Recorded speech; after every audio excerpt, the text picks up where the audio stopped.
telling people, well, any number of bad things could happen if you release this with insufficient testing. The problem with fear, uncertainty, and doubt as a sales tool is I think that that's often connected to a lot of buyer's remorse. You feel like you got guilt-tripped into something, and then there's some resentment. So I really say, yeah, sure, we should talk about risks and talk about the bad things that can happen if we're not there, but let's also make sure that we've got a positive message about how much money we're saving the organization and the confidence that we're providing and so forth, and be able to say, without us it'd be bad, but with us it's really good. So thank you for that opportunity to bloviate further there on that one. Lee now replies, it was Box. Okay, let's see. We got another question via email here. Email question, how does the assessment process typically work? I want to avoid getting off into too much of a big spiel on this. I did talk about this in an earlier webinar. Briefly, the assessment process is you do some prep work, which would involve looking at data and looking at documents and so forth, and then coming to some initial conclusions. And then, there'd be an on-site portion of the work where you're doing the interviews and you're doing a lot more data analysis and all of that good stuff. And then there's a report preparation and delivery piece that typically is going to result in a PowerPoint presentation and typically a written report anywhere 50 to 100 pages long, depending on the scope of the assessment. And usually this is about a month from the beginning of the engagement to the end, and being delivery of the report. That can change if you've got a lot of different sites to be looked at, but if it's one site, it's usually about a month. And this is about 2 weeks of work, and about 1 week of which is on site. Okay, I got a question from Tony here. Can you suggest where an organization might start a metrics gathering program to gather some of this information? Well, Tony, I recently contributed a chapter to a book that's going to be coming out called Beautiful Testing. And this is part of the sort of an O'Reilly series. It should be out, I think, by the end of the year. And by the series, by the way, the authors don't get any money from that. There's no royalties. It all gets donated to a charity, in this case called Nothing But Nets, which buys malaria nets. So in that chapter that I contributed to the book, my chapter was entitled Beautiful Testing Satisfies Stakeholders. And what I did in that chapter is fairly brief. It was like 10 pages or 11 pages long. I went through and tried to identify some of the important stakeholders that you might have in your testing, and then what would be seen as successful testing for them, and then some metrics that I would say would allow you to measure whether you were testing successfully from their point of view and so forth.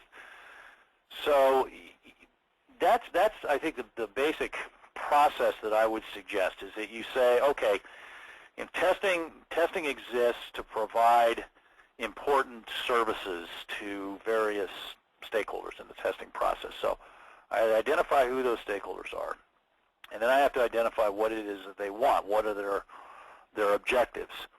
And then based on that, I need to start thinking about, what are the questions that I need to be able to answer to be able to say, did we or did we not meet these objectives? And then based on that, I can define metrics. Typically, the metrics are going to look at questions like, how effective is the organization at doing this? How efficient is the organization at doing this? How satisfied are the stakeholders with the way that the test organization is doing it? Those kinds of things. And if you go through that process, I think you can get a fairly good set of external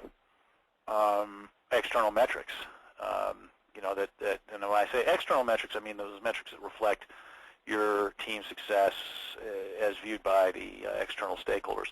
And there are also, of course, internal metrics that have to do with the tactical stuff you do day to day in order to deliver the things of value to the broader organization.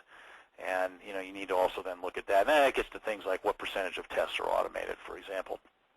So, these are obviously part of our assessment process, is trying to help the organization put a metrics gathering program in place, because not only do we do the metrics analysis, but we deliver the metrics analysis and say, going forward, you should try to measure your success or failure this way. So, there are a number of angles you could use in this, reading books and or thinking through the process that I just outlined, or having us come in and do an assessment for you. There are a number of different ways to get that off the ground. Let's see. Another question here related to metrics, and this is a good one. This is via email. We've been through some nasty metrics efforts where managers used metrics to reward and punish people. What can we do about that? The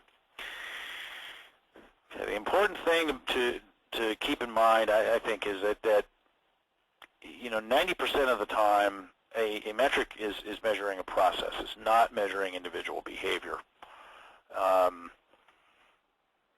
Now, going back to Deming, and I know that, Lee, if you're still out there, you will even admit that this is Deming, the famous red bead, black bead experiment that he did. I don't want to try to go through and describe that all now in just a few minutes, because I won't do it justice. But if you do a quick web search about the red bead, black bead experiment, do that. Read up on it if you've never heard about it.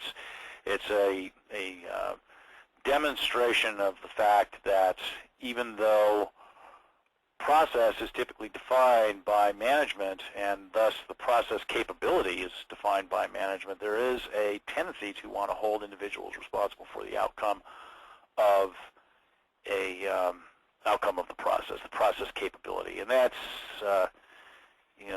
this is a problem. This is the scapegoating thing.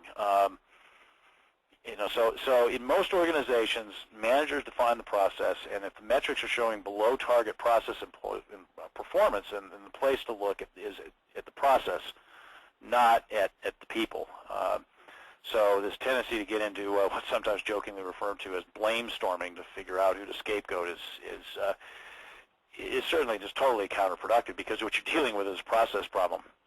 And it's like, if somebody's driving a car and the motor is dying, yelling at the driver of the car about why the car is going slowly, and if you're having a mechanical failure of the motor, that's nothing to do with the driver. This is not going to be helpful, and in fact, it distracts the driver from their ability to deal with a suboptimal situation and probably makes it worse. Now, that said, this is a very common problem. I wrote an article on this a few years ago called "No More Bad MBOs," and it was about metrics-based yearly performance evaluation process, which is called management by objectives. That's what MBO stands for. And we've seen this go very badly for a number of clients. So you might want to take a look at that article. And again, it's on the rbcs-us.com website on the library page. We got a question from Sergey here. Can you tell about the quantitative size of a successful test team? Do you have a link between the number of members of test team and type of project? Okay, so this is a test estimation, and